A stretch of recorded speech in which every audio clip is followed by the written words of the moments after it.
Assalamualaikum warahmatullahi wabarakatuh. Selamat pagi semua. Pada kesempatan hari ini, di mata pelajaran keamanan pangan, kita akan belajar mengenai penanganan sampah.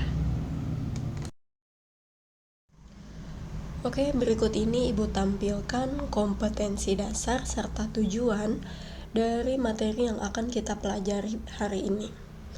Pada bab ini, kalian akan belajar tentang menganalisis penanganan sampah. Tujuannya agar kalian dapat menyebutkan jenis-jenis sampah, membedakan, mengklasifikasi, serta menerapkan dan mengevaluasi sampah dan penanganannya dalam kehidupan sehari-hari secara mandiri dan bertanggung jawab. Kenapa? Karena sampah yang menumpuk menciptakan bau dan pemandangan yang kurang enak dilihat. Selain itu, tumpukan sampah dapat menimbulkan kondisi fisik dan kimia yang tidak sesuai dengan lingkungan normal. Hal ini nantinya dapat menimbulkan kenaikan suhu dan perubahan pH menjadi asam atau basa, dan tentunya akan mengganggu kehidupan manusia serta makhluk hidup lain di lingkungan sekitarnya. Sebelum kita masuk ke materi tentang penanganan sampah, harus kita pahami terlebih dahulu bahwa sampah dan penanganan sampah itu termasuk ke dalam sanitasi lingkungan, yaitu status kesehatan suatu lingkungan yang mencakup perumahan, pembuangan kotoran, penyediaan air bersih, dan lain sebagainya. Banyak sekali permasalahan lingkungan yang harus dicapai. Maka dari itu, salah satu tujuan dari sanitasi lingkungan yaitu mengusahakan cara hidup sehat sehingga terhindar dari penyakit. Salah satunya dengan penanganan sampah.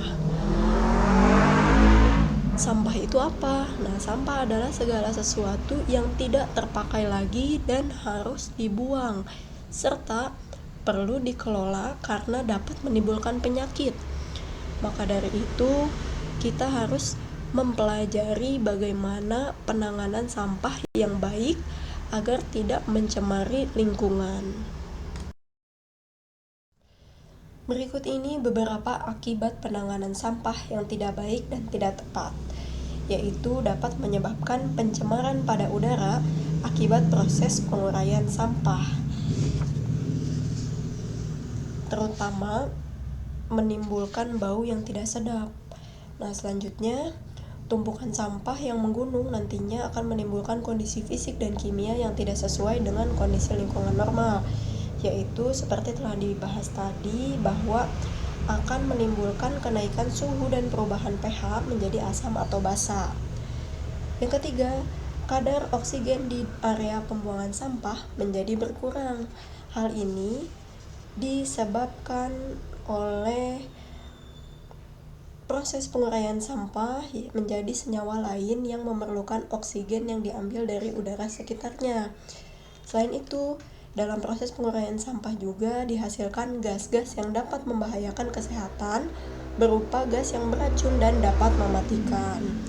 Nah, yang terakhir, sampah sangat berpotensi menjadi sumber penyakit yang berasal dari bakteri patogen.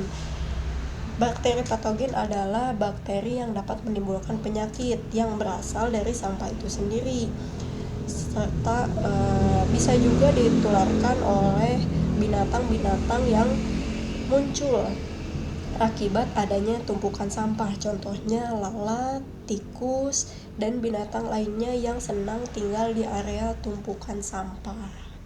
Jadi, kita harus bisa menangani sampah secara baik dan tepat.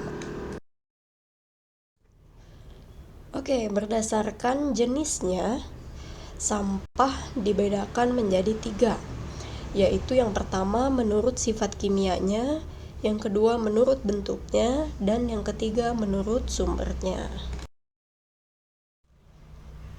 Yang pertama, menurut sifat kimianya, sampah dibagi menjadi 2 jenis, yaitu sampah organik yang mudah dihancurkan oleh mikroorganisme, misalnya sampah sisa bahan makanan, sampah daun atau tanaman, dan sampah yang mudah membusuk. Dan yang kedua adalah sampah anorganik, yaitu sampah yang tidak mudah dihancurkan oleh mikroorganisme. Misalnya sampah plastik, gelas, logam, kertas, kaleng, kaca, dan lain sebagainya. Yang kedua, sampah menurut bentuknya terbagi menjadi dua, yaitu sampah basah atau disebut garbage, yang merupakan sampah sisa bahan makanan dan sampah yang berasal dari bahan organik lainnya, dan sampah kering atau rubbish, yaitu sampah pembungkus makanan, plastik, botol, kertas, kaleng, dan sampah anorganik lainnya.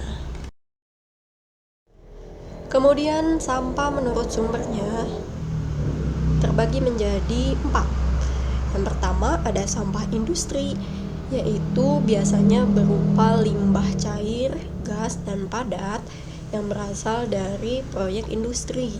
Nah, yang kedua sampah rumah tangga, yaitu sampah yang berasal dari rumah tangga, misalnya sampah bahan makanan, sampah kertas, sampah kaleng, dan lain sebagainya.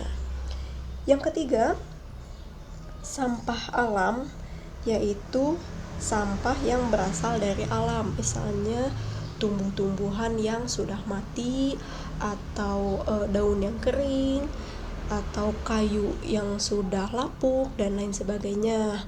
Dan yang terakhir adalah sampah teknologi. Sampah teknologi itu adalah hasil dari sebuah teknologi yang sudah tidak terpakai. Bisa itu contohnya batu baterai yang sudah habis, atau sampah seperti peralatan elektronik bekas, dan lain sebagainya. Nah, berikut ini merupakan langkah awal penanganan sampah yang bisa kita lakukan dari rumah, yaitu mulai dari memisahkan sampah basah dan kering dan membuangnya ke tempat pembuangan yang terpisah. Setelah itu menyediakan tempat pembuangan dikumpulkan di daerah yang tidak menjadi lalu lalang hewan. Dan yang terakhir bisa melakukan pembakaran sampah, yaitu sampah yang sulit untuk didaur ulang.